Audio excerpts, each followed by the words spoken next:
So yeah, I released this EP titled 33. It is a bit of an emotional roller coaster. It's a lot about my life and self-discovery. You probably will leave here sad. I don't know. I hope you don't.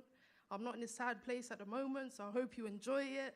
I just want you to understand the message because, as I say, pain is linked to my words. Without pain, I wouldn't be the person I am today. So we're going to run into the first piece, titled Shadow. When the image comes up behind me, it's already there. Also, just to explain, so this door behind me, you can see 33 on the door. This is where I used to live with my mum and my sister. Unfortunately, my mum did pass away when I was 10 years old. And basically, I don't know if anyone knows about numerology here. Does anyone know about numerology? I know you do. So my number's 33. My mum's number was 33. And the door number where we used to live was 33 too. Pretty freaky. That's why I called it 33. But yeah, this first piece is called Shadow. If I die now, there are a few things I want you to know. Know everything. But please, don't hold on. Just seek to understand my deepest thoughts, because as long as you search within yourself, you'll never be lost. If I die now, don't shed a tear. As long as you embrace my love, I'll always be here. Here just like I always have been. Remember that all lies deeper than the eye can see. If I die now, don't look for answers. Don't worry about how, why, or what happened after. Just know that was my time to go. And when death came, I faced it. But yet I finally let go and embraced it. If I die now, don't let your mind wander. Remember, it's only my body that lies 6 feet under, because life is death and death is life. Try to appreciate the beauty and how it's all been designed. If I die now, there's no need for prayers, candles, or flowers. Don't let your emotions take over. Don't let them devour the true essence of life. Remember, darkness is always followed by light. If I die now, don't be afraid. And please, don't feel betrayed. I've never left you, never will do, because I live deep inside you, the true you, where love is life.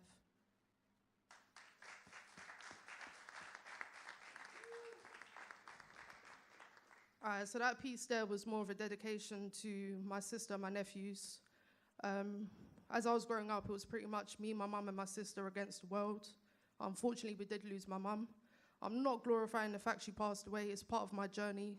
Therefore, I speak about it because there's people who's going through the same issues as me, and I just want to help them out, share my message so they can get through things. So yeah, Tasha, if you're watching, that's for you. Hopefully she is watching, because if not, I look like a total idiot just pointing at the iPad and she's not even watching. But anyways, so next piece, as you can see here, that's my hand right there, holding onto a church door. The name on my wrist is Nelia. That was my mum's name. I got it tattooed on my wrist, and that's her handwriting. So I got it from a book we wrote when I was in year 6. Basically got it tattooed on my wrist, right next to my veins, because she's the reason why I do what I do. So yeah. This next piece is called Until Death Do Us Part. Just because you reach this point doesn't mean you've made it. If led the wrong way, there's no doubt this is a destination. Whether you witness the sunrise or experience darkness as the night falls, when you're on the edge, remember, it's death that calls. I used to watch anxiously, never truly understanding the purpose. In all honesty, I used to get angry and just wish somebody pulled the curtain.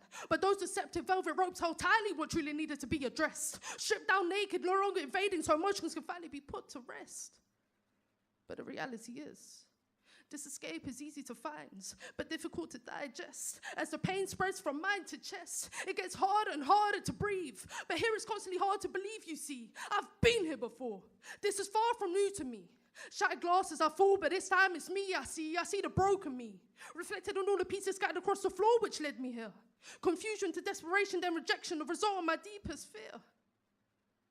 Now the future gets harder and harder to face, as the past always finds a way to stay. I'm slowly digging myself into my own grave, almost 6 feet deep through the dirty echo of my pain.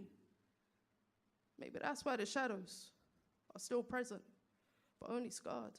So I guess I'll just drown my liver in Lucifer's blood, inhale his oxygen until it completely shades my lungs, continue to increase my intake so the pain is forever numb. But forever always comes with a price. The only true way to pay is by giving up on life. But I'm just that 10-year-old who's still afraid, who still can't understand why her mother had to pass away, why this was something her and her sister witnessed it couldn't change, why her nephews only know their grandmother with a picture and name, why blood is thicker than water when it's always by them she's betrayed, and why home is a word she can never seem to say, you see. I'm losing, always showing my hand of cards, searching for affection wherever I can, because death took my queen of hearts. But then again, nothing can replace a mother's love. So for 11 years, whenever the moon shines, I can't seem to close my eyes. I wake up at whatever time and question why. And I know this will haunt me until I die, because without her, I'm not living life. I'm just getting by. So I guess all I can do is hold on to all those memories, scream bottoms up until my life is completely empty, you see. I'm dominated by Lucifer's DNA, so I'll attempt to burn my tears away, absorb the poison flowing through my veins, and continue lying to myself that this will soon fade. Although I know it's fucking up my mind with misguided thoughts, the true mastermind behind the way I think, act, and talk, that follows my every step and shadows my every breath, because my life seems to lie in the hands of death. And there's not much I can do but accept, you see. Time and time again, this has proven itself to be an unbreakable bond, consistent like the beat of my heart. So I guess it's just until death do us part.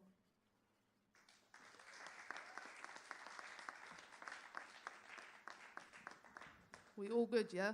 No one's crying yet. Everyone's cool. Also, I'm gonna put him on the spot. I'm gonna give a shout out to my cousin Adam, sitting right at the front on the sofa. He came all the way from Northwest on his own. Appreciate him for coming out, showing support. So yeah, the next piece is titled Kiss of Death. I think it speaks for itself. If you have any questions, please feel free to ask. I pretty much put my life out there because I'm not ashamed of anything. I do believe we should never regret anything, because when we done it, it was for a reason. There's a reason for everything, even if it was a mistake. So yeah, this is Kiss of Death. I woke up to a nightmare that began with an end. Condemned before I could even comprehend, because it seems I was baptized with a kiss of death, you see. Their attempts were to consistently master minds, so their definition of perfect was the only lie they can find, hidden within the deception of where I reside. Even as I stood before the final unanswered question, I found I was lost through the deception of their presence, confused by the very sight of my own reflection, because the lack of affection invited misled attention that now shadows every intention. As I was merely a trace of their past, mirrored by demons that constantly play a part, so many wrongs yet none made a right. Therefore I'm left haunted by the depth of her eyes as I slip to my ultimate height, faced by red-eyed lies in disguise. Because self-medication became the remedy. Falling helplessly into the arms of enemies, finding peace in broken dreams, as that's the only way reality could be seen. Welcoming a mentality built through brutality in the midst of insanity, whilst attempting to fill a void for the depth of silent noise, because it felt like I had no choice. So I spent countless sleepless nights asking why.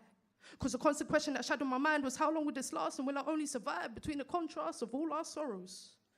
I recovered through the consolation of empty bottles, with a 6-inch blade constantly inside, giving me the power and comfort of feeling alive, even as I was placed on trial, judged upon twisted fictional symptoms. Just an innocent culprit, accused by dirty victims. Yet it seemed I was addicted to being convicted as lies, listening until the truth could no longer hear. But when being rejected became severe, fearing for intercepted fears, my mind was infected by the future being unclear.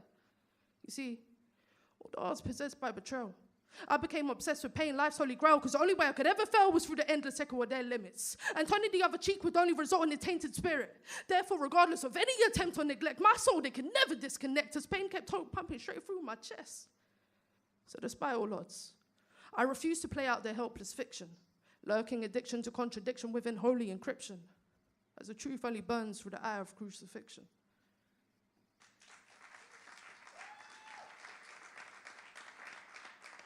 All right, we all enjoying it, yeah?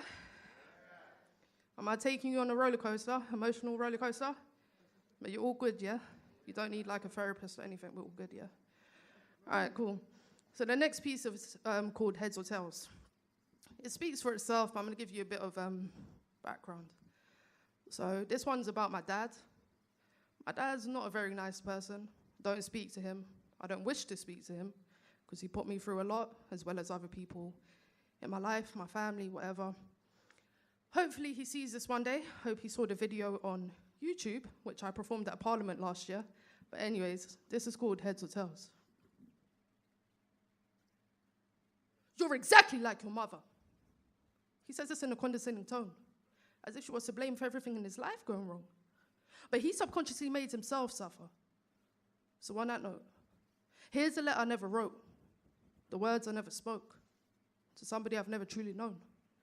Now, this wasn't due to you not ever being present, but painful decisions, but never learning the lessons, you see. You abandoned the good and adopted the bad. So here's the ugly truth for you, Dad, because this is no glorified fairy tale. This is a harsh reality Disney didn't sell. Locked up in your own mind's mental hell with self-inflicted jail. Because there's a lot you seem to forget, or simply choose to neglect. Yet once you're alcoholically content, you seem to want to reflect. But there's certain things my mind can't comprehend. Like why you reminisce about turning back the hands of times when raising your hand changing more than once or twice, constantly debating who was rightfully wrong or wrongfully right. But you lost the fight. When you lost sight of life's most powerful prize, you see, her love was something you abused. You left her physically and emotionally bruised. Until this day, you still act like you're merely being accused. Her blood and tears should have never been the result of your impulsive emotions. You seem to not understand. She was your mother, your sister, your daughters. But you insisted on beating the love out of life, so now without the love, life has just passed you by, you see. You failed to understand that what's lost can be found. But what's found can also be lost. And in that same breath, without paying at all costs, because actions speak louder than words. But you were always MIA. Plus, for the record, you were always a predator and a prey. You went head first into pills and whiskey, tracing vomit and blood on the walls. For better, for worse, but your fingerprints were on that suicidal call. So don't you dare repeat, she's the one who turned her back on you when you turned your back on yourself before you even knew. Remember, lies can only hide for so long before it's exposed by the truth. So whether it's night or day, all you desire is numbing the pain, because the only way to remain is through your subconscious restraint. Sleeping pills in the AM, just after you've slept. Plus drinking to disconnect the mind from chest. As you try to control the uncontrollable by numbing the controllable. You're aiming at yourself, screaming at the world you're disposable. So your shadows will proceed until you're 6 feet deep as you continue to plead. Not guilty. Now on those words, my lips will continue to bleed. As her love is still present, although she's out of reach, yet you're still in life's touch, but abandoned your seeds, you see. Whilst you escape from reality, consciously running into the arms of a new family. Mom never left. She was always here. Day after day, she was always here. Struggle after struggle, she was always here. And beyond her grave, she is still here. Because after 10 years, the love she gave her kids has sustained. Therefore, although she's finally at peace, her memory always remains. Dad, if you're hearing this, understand it's time. Because time waits for nobody. Not even time. Time is constantly trying to keep a hold of time. Time is losing touch of time, so it's time to stop wasting time. It's time to let the skeletons free from your subconscious. After all these years, finally clean out the closet. And when you do, remember your words. Make sure they're found. Then let them rot in your mouth, swallow them, but don't make a sound, because Dad, should I amount to even half the woman Mum was, you should be beyond proud.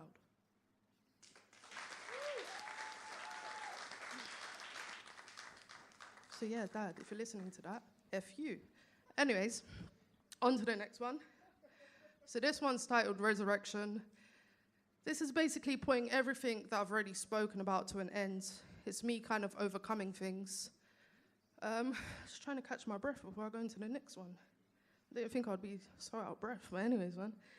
Yeah, resurrection, here we go. Although we've all got a story to tell, we're merely playing a role in this melting pot of lost souls, therefore addicted to this self-inflicted hell. Because the truth is constantly compromised, as our pain is just another way for them to capitalize, you see. I'm just another tenant in this dark void of unanswered questions, therefore adopting an obsession with depression while supporting affection due to polluted perceptions. So before I begin, forgive me not for any of my sins, because I'll place no blame on life being a bitch. I made mistakes I'm not scared to admit, you see. I've been knocking on hell's door, losing sight of what it is I fight for. Maybe that's why I spend so many sleepless nights wide awake with a 6-inch blade hidden in my pillowcase. But I was only afraid of being ashamed.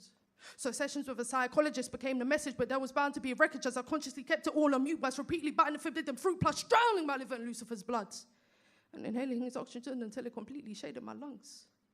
Because it's always been KO to love. Even whilst tormented by the monsters under my bed, only to realize the true monsters what the mirror reflects, you see. We're baptized with a beautifully designed infection. And therein lies the lesson. of why my first confession was my last confession. Because I'll never hide any of my scars as they reveal my true complexion. Understand?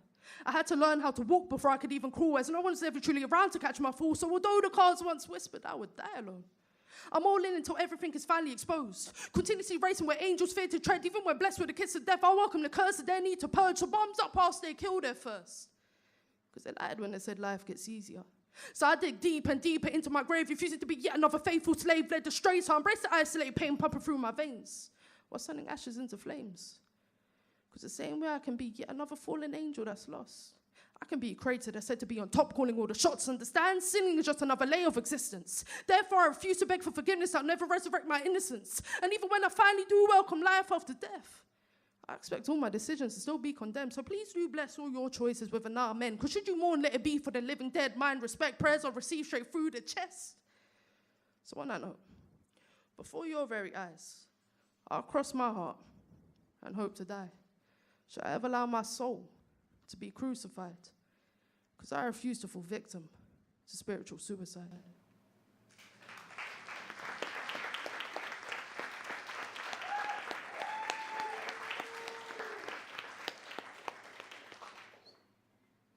I think that was number 5, right? All right, so for those of you who don't know about numerology, 33, yeah, my number, my mum's number, the number of the door. Reason why I've got 6 pieces on my EP is because if you do 3 plus 3 equals 6, there's a meaning behind it. I'm a strong believer there's a reason for everything. I'm a bit extra, if you want to think that way, but anyways, I did it for a reason. So this last piece is titled Bubbles.